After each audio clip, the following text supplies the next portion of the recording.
Trump drastically escalated the stakes today, using police to clear a path for him from the White House to a nearby church so he could have a photo opportunity. Mr. President, your thoughts right now? It came shortly after he gave the nation an ominous warning.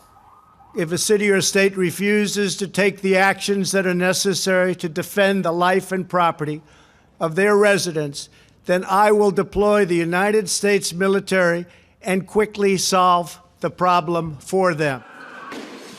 The question now is whether Trump's actions will inflame tensions further or quash the protests, which have been hijacked in many places by looting, violence and arson.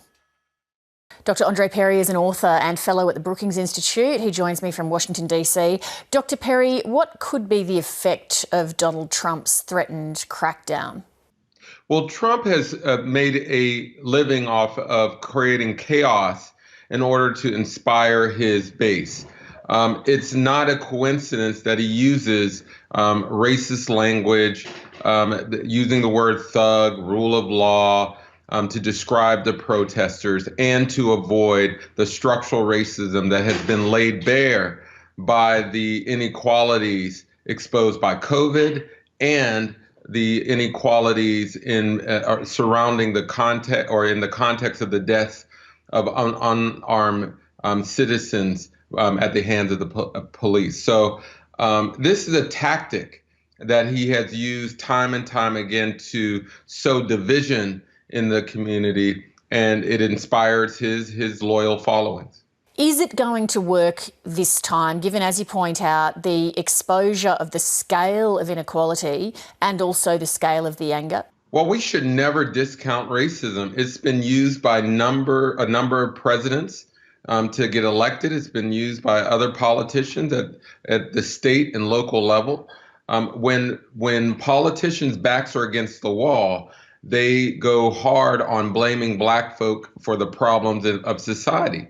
The relative success of Black folk has always been considered by whites. So if Black folk are doing well, white folk feel anxious. When white folks are doing well and Black folks are not, they feel more comfortable in their positions. So this, again, he is sowing a long-standing tactic that many presidents and other politicians have used to place blame on Black people, when in fact it's the policies that the administrations have enacted that have caused the problems. How does what's going on in the US now compare to other protests in modern American history?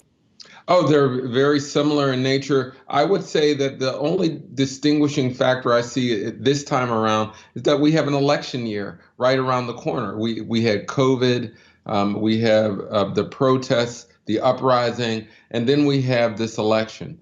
And so this is a very fragile and critical time for Americans.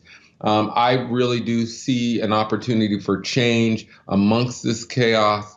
But that election is not that far away. So how folks will mobilize around the uprising and how that is converted into votes, we'll see. But there's clearly an opportunity, an outlet for the frustration to get involved in the political process.